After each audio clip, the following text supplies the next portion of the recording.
মামা শোল মাছ খাও। কি বাহাদুৰি দেখুৱাই আছে এইবিলাক যোনে ছচিয়েল মিডিয়াত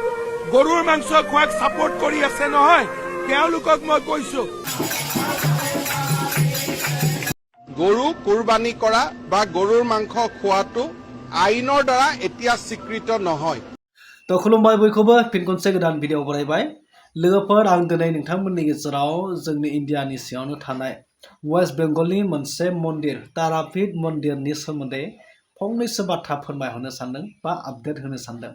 तो बिनि सिगां नोंथांमोना नैबे आपडेटखौबो होगोन जिहेतु जोंनि आसामनि सीएम डक्टर हिमन्त बिश्व शर्मा मामा तो बिथाङा माखासे गाइडलाइन्स जायफोरा मोसौ बेदर जाग्रा जाय हारिया हमनानै ला मुस्लिम हारिफोर इस्लाम धर्मिकफोरा जाय मोसौ बेदर जायो बैसोरनि थाखाय माखासे बाथ्रा फोसावदों जे एबारनिफ्राय मोसौ बेदर जानायखौ जेबो बादा गैला,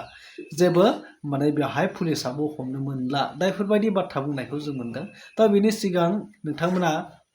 भिडिअखौ जोबजासे तो लोगोफोर गिबियावनो नोंथांमोना नैबे ससे भिडिअ क्लिपखौ नाय। तो वेस्ट बेंगलनि बीरभूम जिल्ला रामपुरहाट आरो द्वारा दैसानि सेराव जितु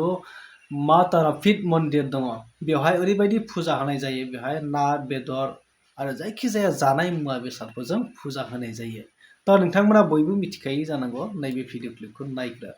आरो डक्टर हिमन्त बिश्व शर्मा मामा बिथाङा जितु इलेक्शननि सिगाङाव मा बुंनायमोन आरो दा इलेक्शन जोबखांनायनि उनाव दा गभर्नमेन्ट दाफिननायनि उनाव बिथाङा मोसौ बेदरनि सोमोन्दै लानानै जानो हानाय हायिखौ लानानै मा बाथ्रा बुंदों नोंथांमोना एसे नायनानै लाग्रो। মামা শোল মাছ খাও।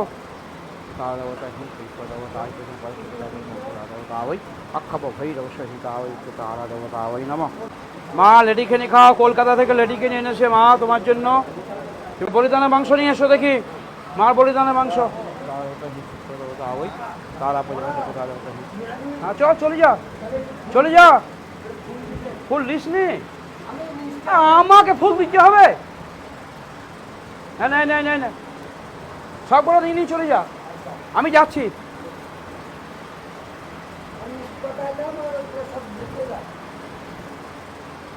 চলে যা দেরি করিস না।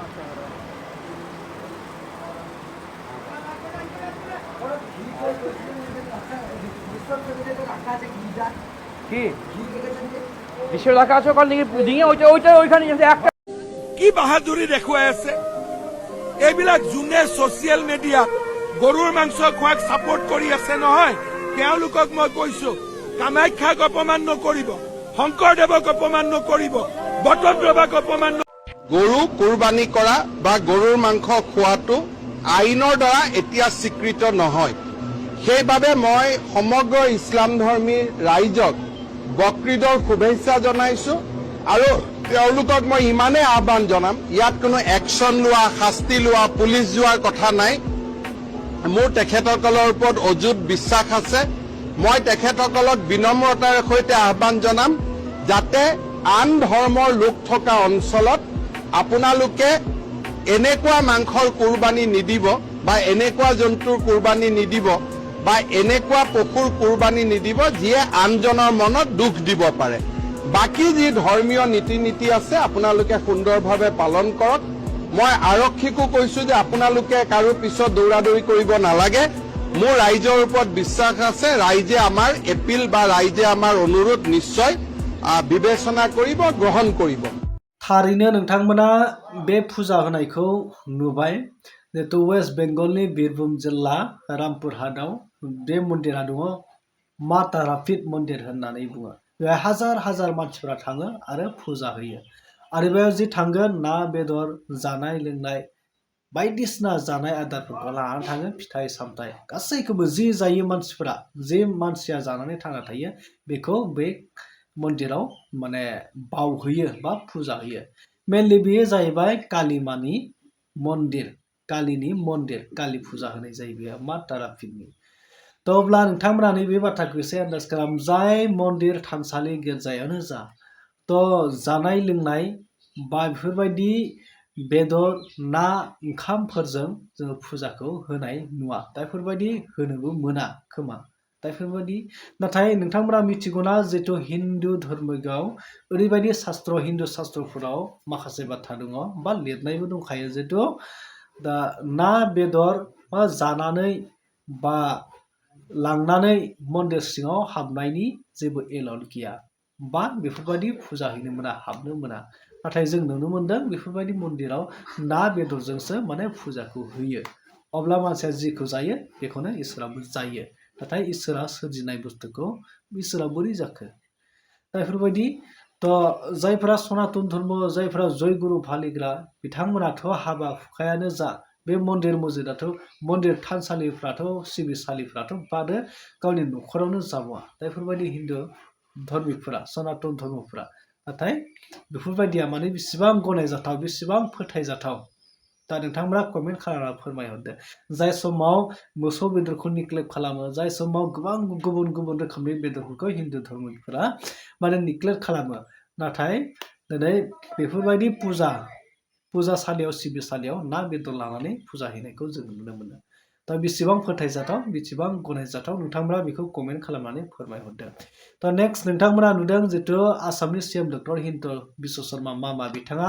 इलेक्शननि सिगां माखासे बाथ्रा बुंदोंमोन जे जाय इस्लामिक धर्मिक जाय मोसौ बेदर जाग्रा धर्म बा गिबि बिथाङा टार्गेट खालामनानै मुस्लिमफोरखौ बुङो दा मोसौ बेदर जाग्राफोरा जोंनि हिन्दु धर्मनि बा मेनलि गुवाहाटीयाव थानाय कामाख्या मन्दिरखौ अपमान खालामनाय जादों मोसौ बेदर जानाय जायफ्रा मोसौ बेदर जायो बिसोरो मन्दिर बा सिबिसालिखौ थानसालिखौ बा कामाख्या मन्दिरखौ अपमान खालामनाय जादों होननानै बिथाङा बुंदोंमोन नाथाय दिनै नुफिनबाय बिथांखौ जे